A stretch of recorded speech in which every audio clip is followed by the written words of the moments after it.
اللہ کے ناموں میں سب سے پیارا نام رحمان، جو علم اس نے دیا تمام مخلوقات میں، اس میں چوٹی کا علم جو ہے وہ ایپریٹس کیا ہے؟ ان السمع والبصر والفؤاد کل اولئک کان عنہ مسئولا۔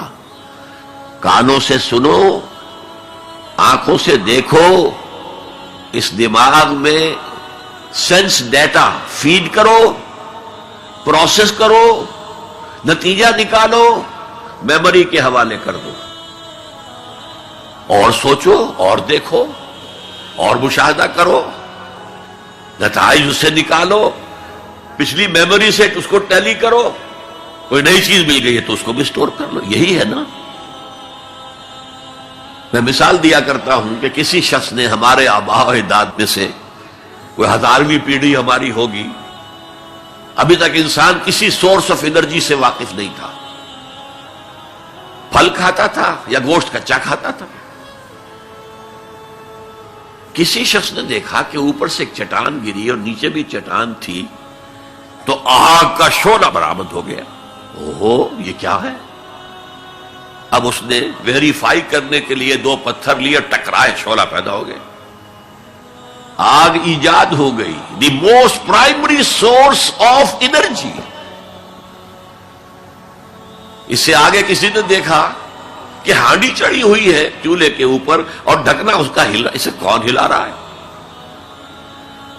کوئی جن ہے، بھوت ہے، کون ہے؟ بعد میں معلوم نہیں، یہ سٹیم ہے، سٹیم میں طاقت ہے۔ سٹیم انجن ایجاد ہو گئے، چل پڑی گاڑیاں۔ فرنٹیئر میل آتا تھا پشاور سے بمبئی تک، چلا رہا ہے اسی سٹیم انجن سے۔ تو یہ علم ہمارا تدریجاً آگے بڑھا، لیکن یہ دیا ہوا اللہ کا ہے۔ لیکن تمام علوم میں چوٹی کا علم قرآن کا علم ہے۔ میں کہہ رہا تھا نا، ان 4 چیزوں میں 4 چوٹی کی چیزیں، وہ قرآن کا علم ہے۔ اب آئیے، خلق الانسان، پھر سوچے، انسان کو پیدا کیا تو کیا جنوں کو نہیں کیا؟ کیا فرشتوں کو نہیں کیا؟ کیا یہ گیلیکسیز پیدا نہیں کی؟ کیا چاند اور سورج نہیں پیدا کیا؟ کیا ہماری زمین کے اوپر زندگی کی جو شکلیں ہیں، نباتاتی اور حیواناتی، یہ چرند ہیں اور پرند ہیں اور مچھلیاں ہیں، کس نے پیدا کی؟ سب کچھ اس نے پیدا کیا، لیکن اس کی کریشن کا کلائمیکس انسان ہے۔ سب سے بڑی اس کی تخلیق انسان ہے، جو مسجود ملائک بن گیا۔ فسجد الملائکۃ کلھم اجمعون۔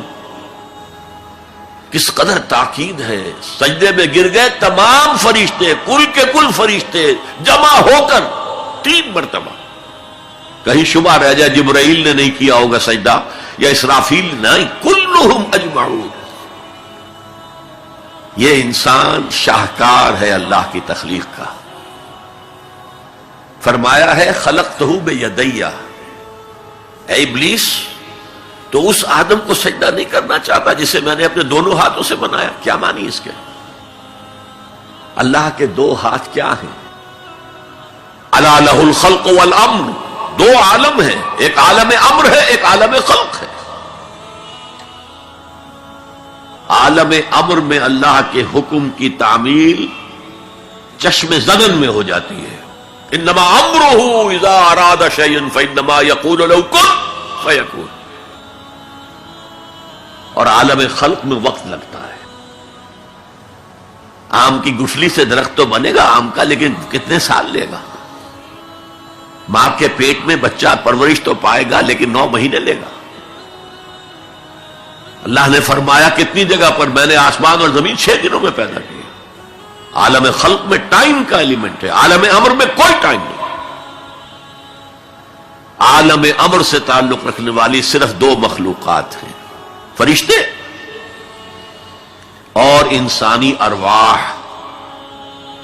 یسألونک عن الروح قل الروح من امر ربی۔ اور عالم خلق سے ہمارا یہ جسم ہے، حیوانی وجود ہمارا جو زمین سے آیا ہے۔ منہا خلقناکم وفیہا نعیدکم ومنہا نخرجکم تارۃ اخری۔ یہ یہاں سے آیا پھر یہیں چلا جائے گا، روح وہاں سے آئی اور وہی لوٹے گی۔ انا للہ و انا الیہ راجعون۔ یہ ہمارا جسم تو نہیں جائے گا. الرحمن علم القرآن خلق الانسان علمہ البیان. انسان کو جو صلاحیتیں دی اللہ نے، ان میں سب سے بڑی صلاحیت قوت بیان ہے. اس لیے انسان کو اہل منطق کہتے ہیں حیوان ناطق، بولنے والا حیوان. یہ اپنے آپ کو ایکسپریس کرنے کی صلاحیت. یہ تمام صلاحیتوں میں چوٹی کی صلاحیت ہے. دیکھیے ہمیں آنکھیں بھی ہیں، حیوانوں کی بینائی ہم سے کہیں زیادہ ہے. ایسے حیوان بھی ہیں کہ جنہیں لائٹ کی ضرورت ہی نہیں، بغیر روشنی کے دیکھتے ہیں. یہ باز اور شاہین بڑی بلندی سے زمین پر پڑی ہوئی سوئی کو دیکھتے ہیں. سماعت ہمیں دی تو بہت سے حیوانات کو ہم سے بہت زیادہ سماعت دی. آپ گھوڑے پر سوار جا رہے ہیں، آپ نے کوئی آواز نہیں سنی، گھوڑے نے سن لی ہے، اس کی کنوتیاں کھڑی ہو گئی، اینٹینا کھڑے ہو گئے. سوار کو معلوم ہوا کوئی خطرہ ہے، اس نے تو کچھ نہیں سنا تھا. پھر کتنے حیوان ہیں جو سونگنے کی قوت ان میں کتنی زیادہ ہے، ہر شے کو سونگ کر پتہ کرتے یہ ہمارے کھانے کی ہے کہ نہیں. اصل صلاحیت جو انسان کی صلاحیت ہے وہ قوت بیان ہے. آپ کو معلوم ہے بڑے بڑے وکیل ایک پیشی کے 5 لاکھ روپیہ لے رہے ہیں. کیوں؟ ان کے اندر بیان کی صلاحیت زیادہ ہے، وہ مقدمے کو خوبصورتی سے پیش کر سکتے ہیں. ورنہ وہی قانون پڑھنے والے جو ہیں وہ کلا وہ جوتی پٹخار سے پھرتے ہیں، کوئی ان کو پوچھتا نہیں. اسی طرح آپ کو معلوم ہے دنیا میں بڑے بڑے جو ڈکٹیٹر بنے ہیں وہ قوت بیان کی بنیاد پر بنے. ہٹلر کی فائری سپیچز اس نے کہاں سے کہاں اسے پہنچا دیا. لیکن اب ان چیزوں کو جوڑیے. الرحمن علم القرآن، یہ ایک جملہ بنا ہے. رحمان نے قرآن سکھایا. خلق الانسان، انسان کو پیدا کیا. علمہ البیان، یہ 3 ویلیوز ہیں جو 4 آیتوں میں آئی ہیں. آپ نے میتھمیٹکس میں یا ارتھمیٹکس میں پڑھا ہوگا ریشو پروپورشن کا قاعدہ، نسبت و تناسب. 3 ویلیوز دے دی گئی ہے، 4تھی تلاش کرو. یا رب فاجمعنی بكل الصحب والأحباب واكتب لنا أن ندخل الجنات بالريان.